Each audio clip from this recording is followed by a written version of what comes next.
Chers frères et sœurs, je voudrais vous saluer dans le précieux nom de notre Seigneur Jésus-Christ. Nous sommes à notre réunion du soir.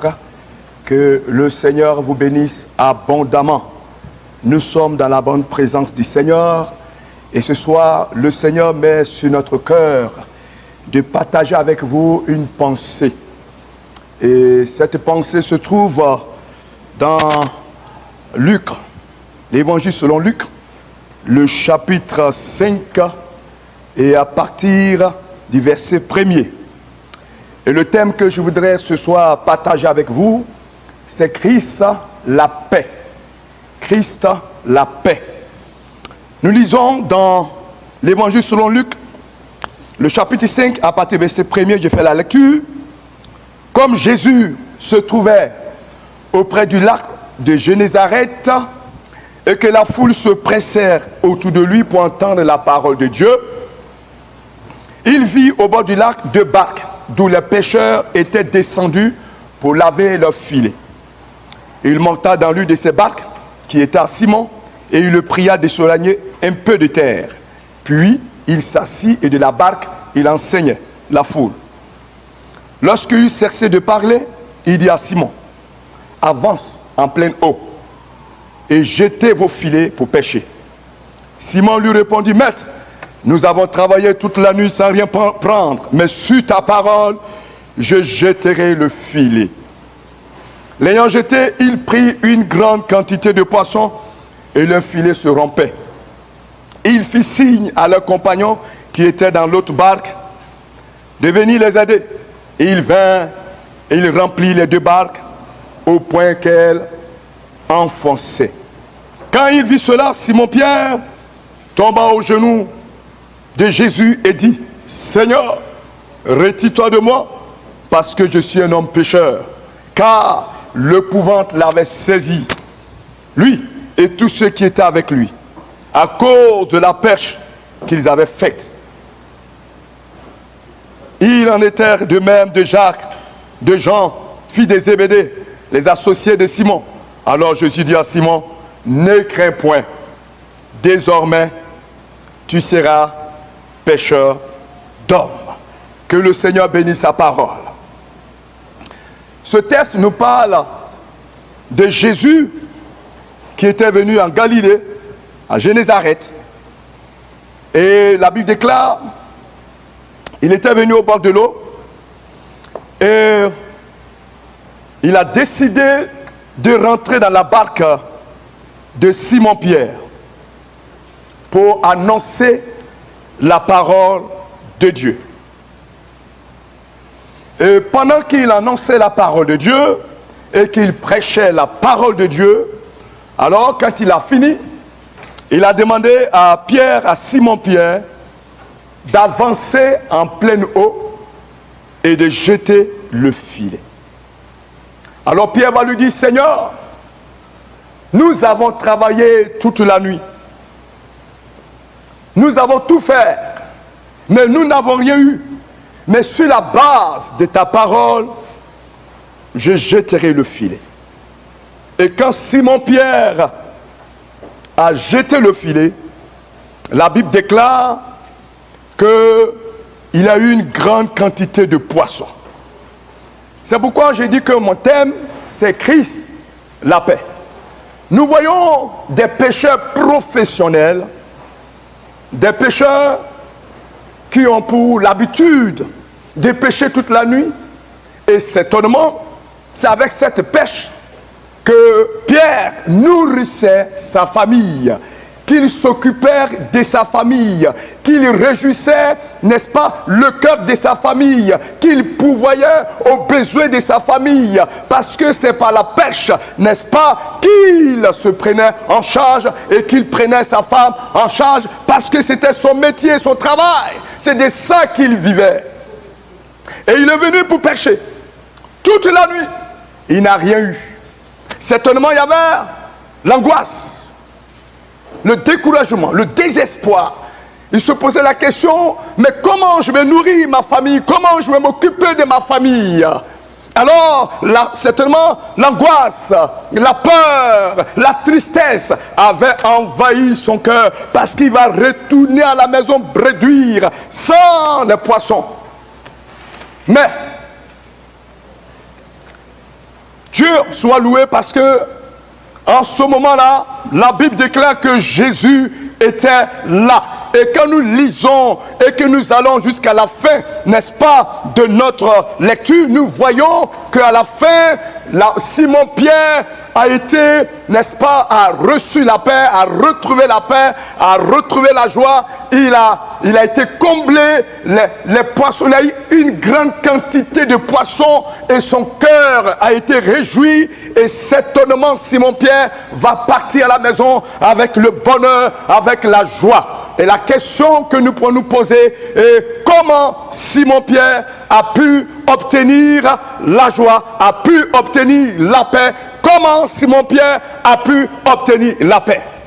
Deux éléments vont nous donner, n'est-ce pas, nous permettre de savoir et de connaître comment Simon-Pierre a pu obtenir la paix. D'abord, avant de donner les deux éléments, nous voulons définir qu'est-ce que c'est la paix. La paix, quand j'ai regardé dans le dictionnaire, la paix, c'est l'état d'une personne que rien ne trouble, ou l'état de l'âme qui n'est troublé par aucun conflit, aucune inquiétude.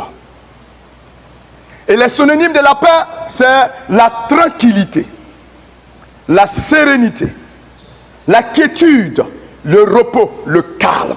Donc Simon-Pierre a retrouvé le repos, la sérénité et la quiétude. Alors deux éléments vont nous permettre de savoir comment Simon-Pierre a pu avoir la paix. Le premier élément, c'est la personne de Jésus-Christ. La présence de Jésus-Christ.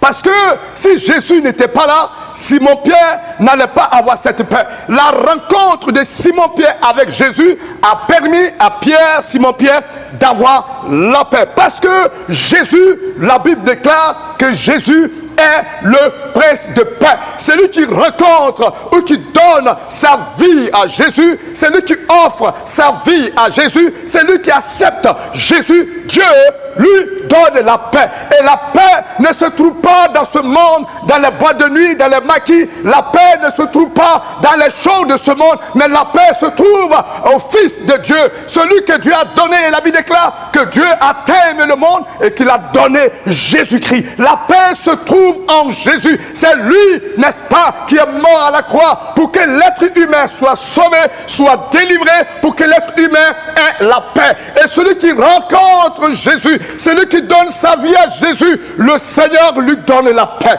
la tranquillité, la sérénité, le repos. Parce qu'il a dit, venez à moi, vous tous qui êtes fatigués, chargés, et je vous donnerai la paix. C'est vrai, notre monde ne nous donne pas la paix. Notre monde, nous attendons de mauvaises nouvelles. Notre monde, n'est-ce pas, est rempli de souffrance, de douleur, parce que Satan et ses démons sont dans notre monde pour déstabiliser ce monde. Mais Jésus est le seul qui est capable de nous donner la paix. Je ne sais pas qu'est-ce que tu vis, je ne sais pas qu'est-ce qui est dans ton cœur, je ne sais pas les difficultés dans lesquelles tu es, je ne connais pas l'état de ton cœur, mais je t'annonce, frère, je t'annonce, soeur, je t'annonce, cher ami, si tu rencontres Jésus, si tu donnes ta vie à Jésus, Dieu te donne la paix, le calme, la sérénité, le repos dont ton âme a besoin. Le cœur de l'homme a besoin de paix. Le cœur de l'homme a besoin de paix. C'est pourquoi les hommes courent ça et là. Ils cherchent la paix chez les marabouts. Ils cherchent la paix dans la boisson. Ils cherchent la paix dans les champs de ce monde qui ne peuvent pas donner la paix. Mais Jésus nous donne la vraie paix. La vraie paix, le vrai repos se trouve en Jésus-Christ. Ça, c'est le premier élément que je peux donner. Le deuxième élément qui nous donne la paix, c'est la parole, la foi en la parole de Jésus. La foi en la parole de Jésus. Simon-Pierre dit, dans le verset 2, Il vit au bord du lac 2 barques, d'où les pêcheurs étaient descendus pour laver leur filet. Il monta dans l'une de ces barques, qui était à Simon, et il le pria de s'éloigner un peu de terre. Puis il s'assit de la barque, il enseigne la foule. Lorsqu'il cessait de parler, il dit à Simon, avance en pleine eau et jetez vos filets pour pêcher. Simon lui répondit, maître, nous avons travaillé toute la nuit sans rien prendre. Mais sur ta parole, oh bien-aimé, c'est merveilleux, sur ta parole, la Bible déclare que Jésus, il est la parole faite chair. Et la Bible déclare que tout ce qui est dans les cieux et sur la terre, tout ce que nous voyons, toutes ces choses ont été créées par Jésus, qui est la parole faite chair. Alors il dit, Seigneur, sur ta parole, parce qu'il sait que c'est Jésus est capable de changer les situations. Il sait que Jésus est capable de changer les situations. Et effectivement, Jésus est capable de changer les situations. C'est pourquoi il a dit, sur ta parole, je jeterai le filet. Jésus est la parole. Et sa parole ne ment jamais.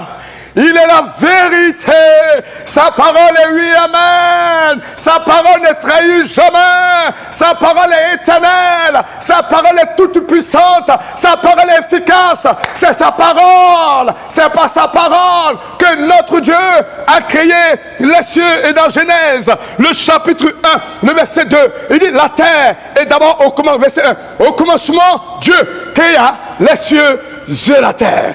La terre était informe et vide. Il y avait des ténèbres à la surface de l'abîme et l'Esprit de Dieu se mouvait au-dessus des eaux. Dieu dit que la lumière soit et la lumière fut. Au commencement, la Bible déclare, au commencement était la parole. Et c'est par la parole que Dieu a créé toutes choses. Cette parole, elle est créatrice. Cette parole, elle change les situations. Cette parole change les données. Cette parole apporte la lumière. Cette parole apporte la transformation. Cette parole apporte la sécurité. Cette parole apporte la délivrance. Cette parole pouvoir. Et si nous mettons notre foi à la parole de Dieu, alors il est sûr et certain que Dieu qui ne ment pas nous donnera la paix. Nous sommes dans un monde où il n'y a pas de paix. Bien-aimé, tu peux traverser des situations difficiles, des épreuves. Tu peux passer par des moments difficiles. Mais le Seigneur t'exhorte à placer ta parole, ta foi en sa parole, parce que sa parole est capable de changer toutes les données. Sa parole est capable de transformer les situations, quelles que soient les montagnes qui se dressent devant toi, quelle que soit l'épreuve qui est devant toi, quelle que soit la situation qui est devant toi. Le Seigneur te dit, ne panique pas, parce que le monde a été créé par lui. Le monde invisible et visible a été créé par lui, ont été créés par lui, et c'est lui qui est le Dieu tout-puissant. C'est lui qui a dit, je suis avec vous jusqu'à la fin du monde. La parole de Dieu, c'est à elle que nous devons enraciner notre foi. La parole de Dieu, c'est en elle que nous devons placer notre confiance, afin que Dieu puisse, n'est-ce pas, nous secourir dans les moments difficiles, dans les épreuves, parce que cette parole, elle est encore vivante, efficace pour changer les situations difficile. La parole de Dieu, comme je le dis tantôt, les épreuves vont venir, les difficultés vont venir, parce que nous sommes dans un monde incertain. Mais notre Dieu dit, il a vaincu le monde. Il a vaincu les situations. Il a vaincu, n'est-ce pas, les puissances des ténèbres. Il a vaincu les œuvres des ténèbres. Et celui-là dit de placer notre confiance en lui. Et nous aurons la paix dans ce monde. Parce que dans ce monde, personne ne peut nous donner la paix. Notre argent ne peut pas nous donner la paix. Les marabouts ne peuvent pas nous donner la paix. On peut avoir l'argent et mourir. On peut avoir les biens matériels et être détruit, être foudroyé par les difficultés. Mais Jésus, sa parole nous donne vraiment la paix, la tranquillité. Dans le livre de Marc chapitre 4, à partir du verset 35, Jésus était dans la barque avec ses disciples sur cette terre, mais dans l'eau, sous, n'est-ce pas, sur l'eau.